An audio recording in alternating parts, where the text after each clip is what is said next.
Total History of Rome, From Myth to Empire. Chapter 2. The Republic Rises. Block 1. The Roman Senate and Consuls. The Roman Republic was a political masterpiece of its time. To prevent any single man from becoming a tyrant, they split the power.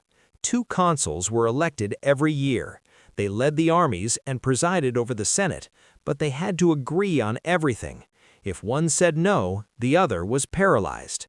This was the system of checks and balances. Below them was the Senate, a body of 300 experienced men who guided the foreign and domestic policy. It wasn't a perfect democracy, but it was a system that demanded duty, honor, and service to the state above all else. Block 2. Patricians versus plebeians. The real strength of Rome was forged in internal conflict. The patricians, aristocrats, held the wealth and the high offices, while the plebeians, commoners, did the hard work and fought the wars.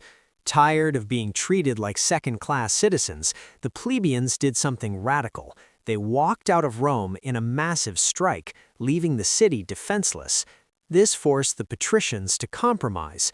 They created the tribunes of the plebs, officials who had the power to protect any commoner and veto any law. This struggle didn't destroy Rome, it made it more inclusive and stable. Block 3. Voting Roman style. Elections in Rome were a spectacle of ambition and bribery.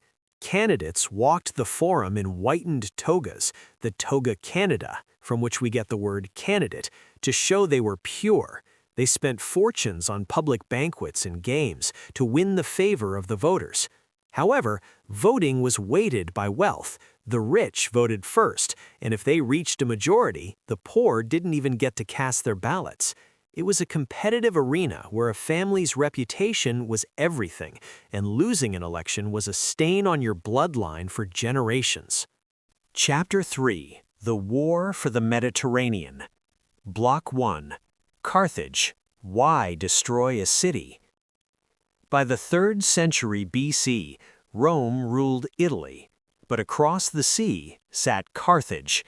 It was a superpower, the master of trade, and the greatest navy in the world.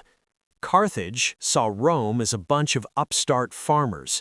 Rome saw Carthage as a greedy obstacle to their destiny. The two civilizations were destined to clash.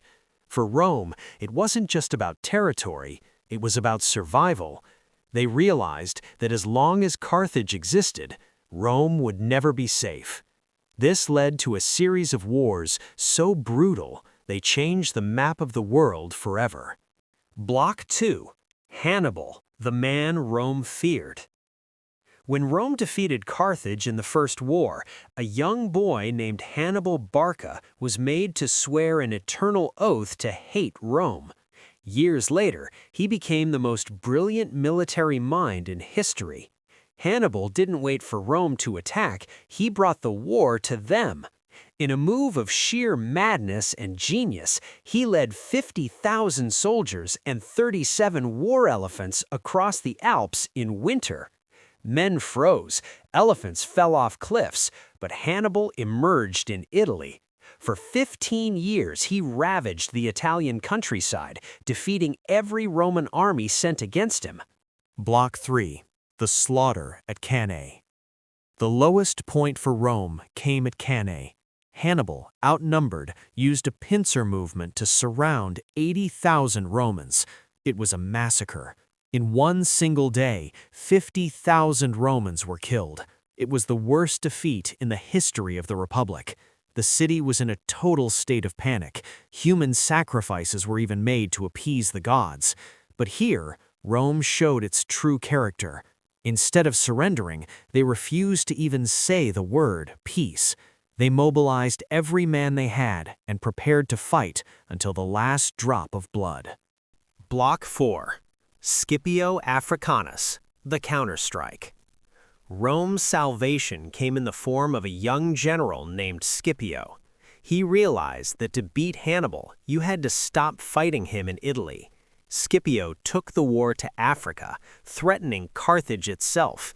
Hannibal was recalled from Italy to defend his home. At the Battle of Zama, the two masters of war finally met face to face. Scipio, who had studied Hannibal's tactics for years, defeated him. Carthage was broken. Rome was now the undisputed master of the sea, and Scipio earned the title Africanus. This chapter ends, but the story is far from over. To be continued.